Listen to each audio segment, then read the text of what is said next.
Oppo কয়েক মাস আগে launch করে তাদের দুটো মোবাইল ওপো X8 এবং ওপো X8 Pro।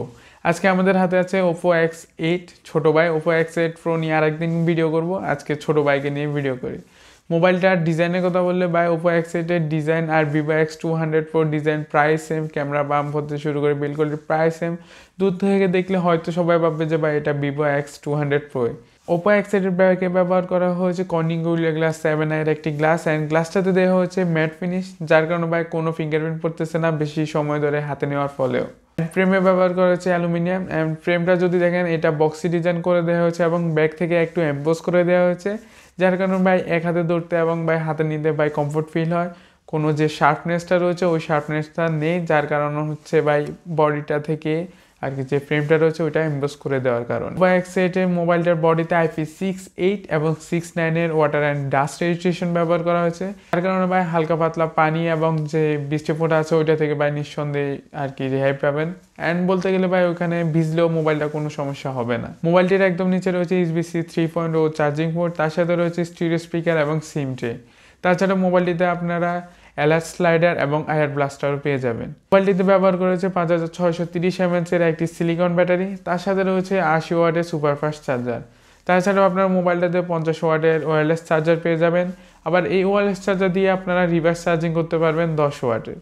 X8 এর কানেক্টিভিটির কথা মোবাইলটাতে Wi-Fi 7 এবং ব্লুটুথ 5.4 পেয়ে যাবেন, তার সাথে এটাতে out of the box Android 15 পেয়ে যাবেন, যেটা 5 বছরের অ্যান্ড্রয়েড আপডেট দিয়ে থাকবে।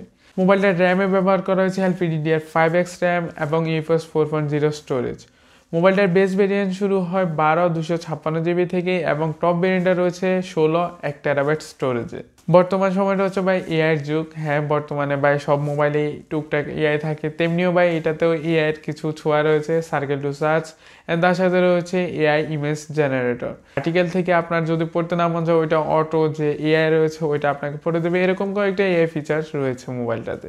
ওপো ফাইন্ড X8 ব্যবহার করছে 6.59 ইঞ্চির 120 হার্জের একটি ফ্ল্যাট অ্যামোলেড ডিসপ্লে। হ্যাঁ, মোবাইলটাতে ফ্ল্যাট অ্যামোলেড ডিসপ্লে ব্যবহার করা হয়েছে, অ্যান্ড ডিসপ্লে বেজেলের কথা আসলে এখানে সিমেট্রিক্যাল বেজেল ব্যবহার করা হয়েছে, অর্থাৎ চারপাশের যে বেজেলগুলো রয়েছে সেগুলো সমান।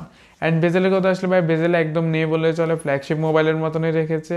অ্যান্ড মোবাইলটার ডিসপ্লের কোয়ালিটি আসলে by display quality one of the best বলবো আমি এই বাজেটের মধ্যে। তার কারণ হচ্ছে মোবাইলটাতে 1600 নিটসের হাই ব্রাইটনেস পেয়ে যাবেন, অ্যান্ড পিক ব্রাইটনেস তো আরও বেশি, বাট যেটা আপনাদের দরকার ওটা হচ্ছে 1600 নিটসের পর্যন্ত আপনারা ব্যবহার করতে পারবেন। অ্যান্ড কালার অ্যান্ড কন্ট্রাস্ট বলে ডিসপ্লের বাই কালার কন্ট্রাস্টও ঠিকঠাক ছিল, একদম খারাপ না।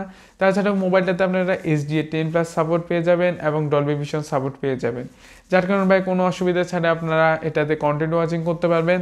তার সাথে আপনারা ইউটিউবে 4K-তে আর কি ভিডিও স্ট্রিমিংও করতে পারবেন, লাইক কন্টেন্ট ওয়াচিংও করতে পারেন 4K-তে, অ্যান্ড নেটফ্লিক্সেও বাই HDR10+ সাপোর্ট পেয়ে যাবেন। ব্যবহার করেছে under display fingerprint scanner, and যেটার বাই অ্যানিমেশন এবং কোনো ডিলে আমরা দেখি নাই, ঠিকঠাক মতনই কাজ করেছিল। কোনো সময় 5-6 বার ট্রাই করার পরও আমরা কোনো ডিলে দেখি নাই, তো আশা করি কোনো সমস্যা হবে না আপনাদেরও পরবর্তী সময়ে। ফাইন্ড X8 এর পারফরমেন্সের কথা আসলে মোবাইলটিতে ব্যবহার করা হচ্ছে মিডিয়াটেক ডাইমেনসিটি 9400 প্রসেসরটা, যেটা 3 ন্যানোমিটারের আর্কিটেকচারে বিল্ড। আর মোবাইলটার আন্তত হচ্ছে 23 লাখ প্লাস, এবং এটা গিগ বেঞ্চে সিঙ্গেল করে পারফরমেন্স করেছে 2819 এবং মাল্টি করে পারফরমেন্স করেছে 8515। এর পারফরমেন্সের দিক থেকে বাই ডাইমেনসিটি 9400 যেটা এটা বাই বেস্ট বর্তমানে ডাইমেনসিটির মধ্যে, অর্থাৎ মিডিয়াটেকের মধ্যে। তো এটা পাবজিতে স্মুথ 120 FPS সাপোর্ট দিয়ে থাকে।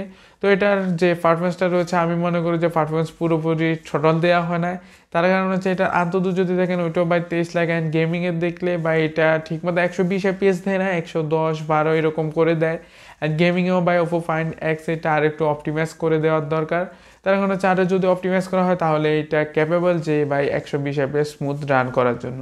তবে হ্যাঁ, কয়েক ঘন্টা গেমিংয়ের পর হালকা পাতলা একটু মোবাইলটা গরম হয়ে যায়, তো ওই দিকটাও আপনাদেরকে মাথায় রাখতে হবে। ওপো ফাইন্ড X8 ক্যামেরার কথা আসলে মোবাইলটাতে মোট 3টা ক্যামেরা সেটআপ ব্যবহার করা হয়েছে। ব্যাকে মেন ক্যামেরা হিসেবে রয়েছে 50 মেগাপিক্সেলের একটি ওয়াইড অ্যাঙ্গেল লেন্স, যেটাতে আপনারা ওয়াইএস সাপোর্ট পেয়ে যাবেন।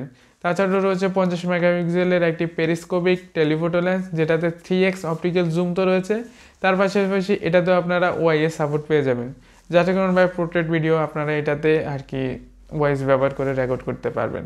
অ্যান্ড আলট্রাওয়াইড হিসেবে রয়েছে 50 মেগাপিক্সেলের একটি ক্যামেরা। তো মোবাইলটার ব্যাক ক্যামেরা দিয়ে আপনারা 4K-তে 30 এবং 60 FPS ভিডিও রেকর্ড করতে পারবেন, এবং 1080p-তে 30, 60 এবং 240 FPS ভিডিও রেকর্ড করতে পারবেন। তাছাড়া মোবাইলটার ব্যাক ক্যামেরা দিয়ে আপনারা 10 বিট কালার ভিডিও রেকর্ড করতে পারবেন, তার সাথে এটাতেও বাই ডলবি ভিশন সাপোর্ট রয়েছে। আমি বলবো যা ভিডিও রেকর্ডের দিক থেকেও বাই 10 বিট কালারটা যারা প্রফেশনাল লাইক ভিডিওগ্রাফি করেন তাদের জন্য ভাই এই 10 বিট কালারটা কীরকম তারাই ভাই ভালো জানেন, আমাকে আর সেরকমভাবে এটা এক্সপ্লেন করতে হবে না। ব্যবহার করা হচ্ছে 32 মেগাপিক্সেলের একটি ওয়াইড অ্যাঙ্গেল লেন্স, যেটা দিয়েও ভাই আপনারা ব্যাক ক্যামেরার মতো 4K 30 এবং 60 FPS ভিডিও রেকর্ড করতে পারবেন। তো আমি বলবো যে ভাই যে এই 4K সাপোর্টটা রয়েছে এটা ব্যাকে যেহেতু দিয়েছে ভাই ফ্রন্টেও দিয়েছে, যার কারণে ভাই বেস্ট করেছে ওপো। অ্যান্ড এটা 1080p আপনারা 30 এবং 60 FPS ফ্রন্ট ক্যামেরা দিয়ে ভিডিও রেকর্ড করতে পারবেন। তো চলেন আমরা কয়েকটা ফটো স্যাম্পল দেখে আসি ওপো ফাইন্ড X8 এ। তো বর্তমানে যে ছবিগুলো দেখতে পাইতেছেন এগুলো ওপো ফাইন্ড X8 এর তোলা ছবি, মেইন ক্যামেরা দিয়ে HDR অটোতে রেখে। অ্যান্ড ছবির কালার অ্যান্ড কন্ট্রাস্ট বলে সব কিছুই ঠিকঠাক রয়েছে, তবে হাইলাইট অর্থাৎ শ্যাডো এরিয়াগুলো আর একটু ভালো করা যেতে পারতো। লাইক ওইখানে যে শ্যাডোগুলো রয়েছে ওগুলো একটু ডার্ক, ওগুলো আর একটু যদি হাইলাইট মেনটেন করা যেত তাহলে আরও ভালো হতো। এখন আমরা জুম টেস্টটা করে ফেলি। এটাতেও প্রথমে যেটা দেখতে পাচ্তেছেন এটা হচ্ছে 1x, 3x, 5x এবং 10x। তো 10x পর্যন্ত যেগুলো রয়েছে আমি বলবো নিঃসন্দেহে ব্যবহার করতে পারেন, তবে 3x পর্যন্ত যেটা ওইটা আমার কাছে বেস্ট লেগেছে। দেন 5xটাও ঠিকঠাক লেগেছে, তবে 10xটা একদম খারাপ যে তা না। তো 10x এর পরে গেলে ভাই ছবিগুলোর ডিটেলস একটু হারিয়ে যায়, তো তখন ভাই ছবিগুলো একটু ফ্যাকাশে লাগে। তবে হ্যাঁ, এটা ওপো ফাইন্ড X8টা মোবাইলটা ওয়ার্ম টোনের ছবি তোলে, তো ওইটা একটু মাথায় রাখবেন। ফাইন্ড X8 মোবাইলটা কাদের জন্য? যারা ভাই একটা গুড লুকিং এবং ছোট মোবাইল খুঁজতেছেন, লাইক 6.59 ইঞ্চির, তো ভাই একদমই ছোট, হাতেও ভাই দারুণ পরিমাণে ফিট হয়ে যাবে। লাইক বিলটাও ভাই বক্সি ডিজাইন রয়েছে, আইফোন ফিল দিবে। অ্যান্ড ভাই ইউএ তো ভাই একটু আইফোন ফিল তো রয়েছে। তো বলবো যে ভাই যারা আর কি বেস্ট একটা ছোটোখাটো মোবাইল খুঁজতেছেন, ছোটো মরিচের ধামাকা অ্যান্ড অ্যান্ড্রয়েড মোবাইল হতে হবে, তাহলে ভাই এটা আপনারা নিঃসন্দেহে দেখতে পারেন, কোনো সমস্যা হবে না। তো এই ছিল আজকের ভিডিওটা কীরকম লেগেছে কমেন্ট করতে পারেন। নেক্সট ভিডিওতে আমরা Oppo Find X8 Pro review করব। তো ততদিন পর্যন্ত সবাই ভালো থাকবেন, বাই বাই।